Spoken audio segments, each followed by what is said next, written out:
3। Hello friends, नमस्कार। मैं राजेश कुमार। बहुत खुशी की बात है कि आज दूसरी बार निरंजन सर से कुछ नया चीज़ जानने का मौका मिला। तो आप नए हैं तो चैनल को सब्सक्राइब करें और लाइक करें, कमेंट करें। Hello sir. धन्यवाद राजेश जी, आपसे दोबारा मिलकर बहुत खुशी हुई। मैं आशा करता हूं कि आपसे बार बार मिलने का मौका मिले, ताकि आपको बताने के उपरांत मेरा भी फिर से रिपीट हो जाता है, जिससे मुझे भी जानकारी मिल जाती है। तो आप अपना प्रश्न जारी रखें। लीजिए सर, मेरा प्रश्न है BX क्या है? देखिए ना, ये TSS में BX बॉक्स कपलर को बोला जाता है। जी। इसका जो काम है, आपको किसी भी TSS में 2 फीडर CB होता है। तो एक फीडर CB पर लगभग 2 BM का लोड रहता है और दूसरे फीडर CB पर दूसरे 2 BM का लोड रहता है। अधिकतर TSS में 4 या उससे अधिक BM लगा हुआ रहता है। तो मान लीजिए किसी कारणवश हमारा एक फीडर CB अगर खराब हो गया, उस परिस्थिति में जो उस पर जो BM है वो BM तो हमारा ऑफ हो जाएगा, यानी उसमें फीड नहीं जा पाएगा। उसी परिस्थिति को दूर करने के लिए BX लगाया गया है। BX चारों BM के सप्लाई को जोड़ने और काटने का काम करता है। अगर एक फीडर CB खराब हो जाता है तो BX को क्लोज किया जाता है, जिससे दूसरे फीडर CB से चारों BM में सप्लाई चले जाता है। Thank you sir. मेरा दूसरा सवाल है BC क्या है? BC को बस कपलर भी कहते हैं। ये आपको LB से आगे होता है। इसका जो मुख्यतः काम है, जैसे जहां 2 ट्रांसफार्मर है, तो BC को अगर हम ओपन कर देते हैं तो दूसरे फीडर CB में सप्लाई नहीं जाता है। तो हम BC के बारे में कह सकते हैं कि दोनों फीडर CB की सप्लाई जोड़ने और काटने का काम आता है। BC में आपको CB नहीं होता है, लेकिन BX में CB होता है। BC में सिर्फ आइसोलेटर होता है। विशेष परिस्थिति में जो 2 ट्रांसफार्मर होता है, तो BC को ओपन करके हम 2 ट्रांसफार्मर पर लोड दे सकते हैं, यानी दोनों फीडर CB की सप्लाई जोड़ने और काटने का काम ये BC करता है। सर, मेरा तीसरा सवाल है फीड एक्सटेंशन क्या है? फीड एक्सटेंशन का दूसरा नाम हम बैक फीड भी कहते हैं। जब आपका जो 132 आ रहा है ग्रिड से फेल हो जाता है, या HV में किसी प्रकार का गड़बड़ी हो गया या LV में गड़बड़ी हो गया, तो आपका जो सप्लाई है वो आगे की ओर नहीं बढ़ पाता है। तो उस परिस्थिति में TPC LV CB को ओपन कर दूसरे TSS का जो फीड होता है वो आगे की ओर बढ़ा देता है, यानी रिटर्निंग। उसे ही हम फीड एक्सटेंशन कहते हैं। सर, मेरा चौथा सवाल है ट्रांसफार्मर में टैप चेंज कैसे करेंगे? सबसे पहले आप टेप चेंज क्या है ये समझ लीजिए। टेप चेंज ट्रांसफार्मर का वोल्टेज घटाने और बढ़ाने की क्रिया को टेप चेंज कहते हैं। जैसे आप घरेलू उपयोग के लिए स्टेबलाइजर रखते हैं और वोल्टेज कम हो जाता है तो उसको बढ़ा देते हैं, और वोल्टेज ज़्यादा हो जाता है तो उसको कम कर देते हैं। वही चीज़ टेप चेंज है। लेकिन ट्रांसफार्मर का टेप चेंज करने के लिए सबसे पहले आप जान लीजिए कि TPC जो ट्रैक्शन पावर कंट्रोलर है, उससे हम प्राइवेट नंबर एक्सचेंज करेंगे, यानी अदला बदली करेंगे। और दूसरी बात कि ट्रांसफार्मर के आगे और पीछे, यानी HV CB और LV CB दोनों तरफ ओपन रहना चाहिए। इसके बाद आपको जो ट्रांसफार्मर में जो आपको सेलेक्टर स्विच है, उससे रिमोट से लोकल पर करेंगे। अगर आगे की ओर बढ़ाना है तो रेज बटन दबाएंगे। अगर एक बार दबाएंगे तो एक टेप आगे की ओर बढ़ जाएगा। अगर दोबारा बढ़ाना है तो दो बार दबाएंगे, लेकिन लगातार नहीं दबाना है। जैसे मान लीजिए उदाहरण हम देते हैं 3 पर है और आपको 5 पर करना है, तो 2 बार लगातार नहीं दबाएंगे। एक बार दबाकर रेज बटन को एक बार दबाकर छोड़ देंगे, तो टैप जो है घूमते घूमते 3 से 4 पर आ जाएगा, रुक जाएगा, उसके बाद फिर दोबारा दबाएंगे। और अगर घटाना है टेप, मान लीजिए अगर 4 पर टेप है उसको 2 पर लाना है, तो लोअर बटन दबाएंगे। एक बार दबाएंगे तो घूमते घूमते जो है 4 से 3 पर चले आएगा, फिर दोबारा दबाएंगे तो वो 2 पर आएगा। यानी कि हम कह सकते हैं कि वोल्टेज के घटाने और बढ़ाने की प्रक्रिया को हम टेप चेंज करते हैं।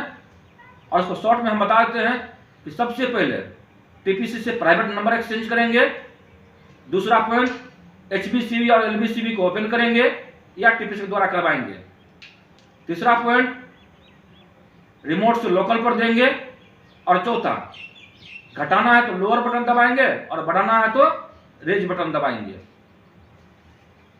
बहुत धन्यवाद सर आपको। सर मेरा अगला सवाल है, 132 के भी फेल या सप्लाई फेल होने पर हम क्या करेंगे? देखिए 132 के भी सप्लाई फेल होने पर आपका पैनल में अलार्म बजेगा, 27 PTFF आ जाएगा।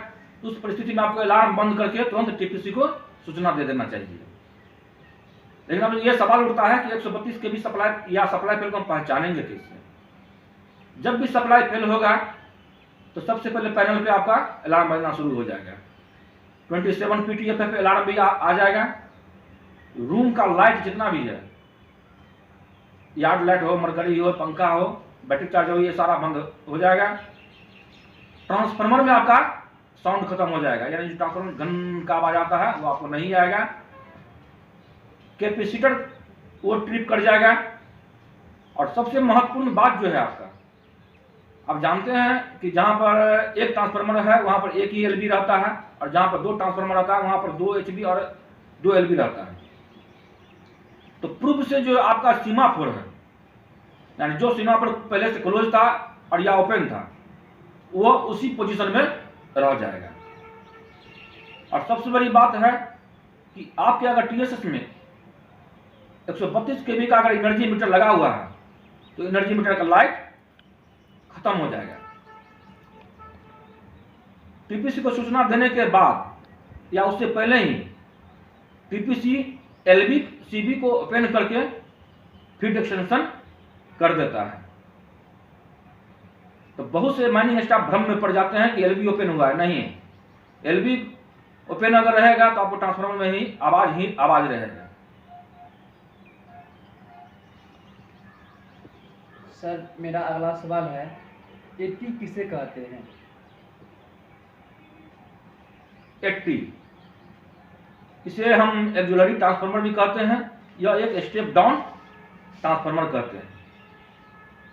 हमारे टीएसएस में 80 आपको 25 के भी लेती है और उसको लगभग 240 वोल्ट बनाकर देती है, जिसका उपयोग हम लाइट जलाने, यार्ड लाइट, पंखा, बैटरी चार्जर इत्यादि में हम लोग उपयोग करते हैं।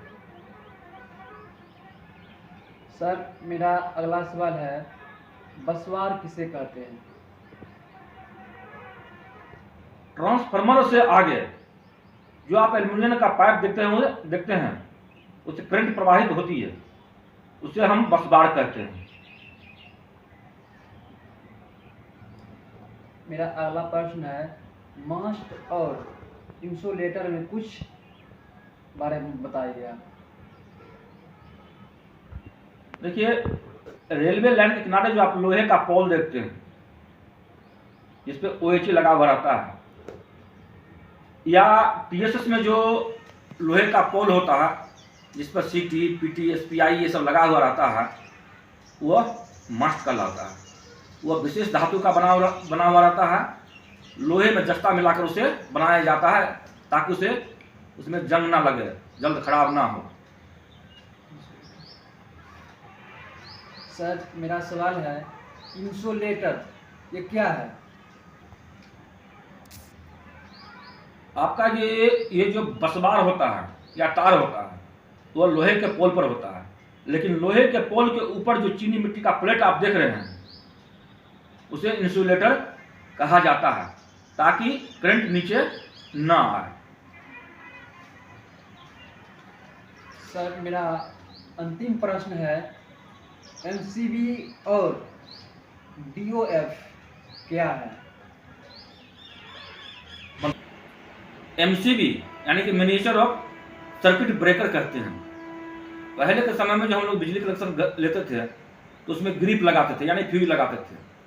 उसके अंदर में एक पतले तार का उपयोग होता था, ताकि सर्किट में अगर किसी भी प्रकार का नुकसान होता था, सर्किट में किसी भी प्रकार का फॉल्ट होता था तो फ्यूज उड़ जाता था, जिससे हमारा सर्किट को किसी भी प्रकार का नुकसान नहीं होता था।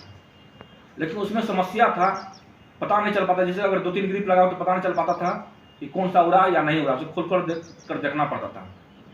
लेकिन घरेलू महिलाओं को उस समय बहुत ज़्यादा दिक्कत होता था। उसी का आधुनिक रूप एमसीबी है, यानी सर्किट में किसी भी प्रकार का फॉल्ट होने पर एमसीबी स्वयं गिर जाता है, जिससे सर्किट को किसी भी प्रकार का नुकसान नहीं होता है। और दूसरा है डीओएफ यानी ड्रॉप आउट फ्यूज। ये 80 में होता है।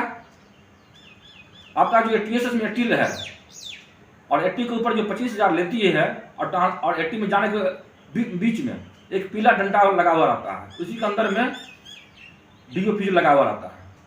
अब किसी भी प्रकार का सर्किट में फॉल्ट होगा तो डीओएफ जल जाता है और वह गिर जाता है, जिससे 80 को किसी भी प्रकार का नुकसान नहीं होता है।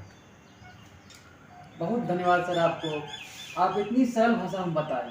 सर मैं आप पर एक शायरी बोलना चाहता हूँ, क्या बोल सकूँ? हम बोलिए।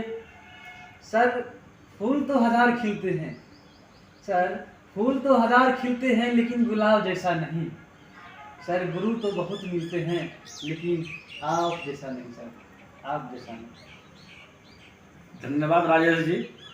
उतना बड़ा गुरु तो हम नहीं है, लेकिन मेरा कोशिश ये रहता है कि मेरे अंदर में जो जानकारी है वो लोगों में बांट सकूं, ताकि आने वाले समय में किसी को भी कमी महसूस ना हो और वो अपना ड्यूटी जो है, अपना काम जो है अच्छा से करे, ईमानदारी से करे, मेहनत से करे।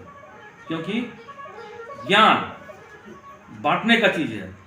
ज्ञान एक ऐसा संपत्ति है जिसे आप जितना भी बांटेंगे उतना बढ़ेगा।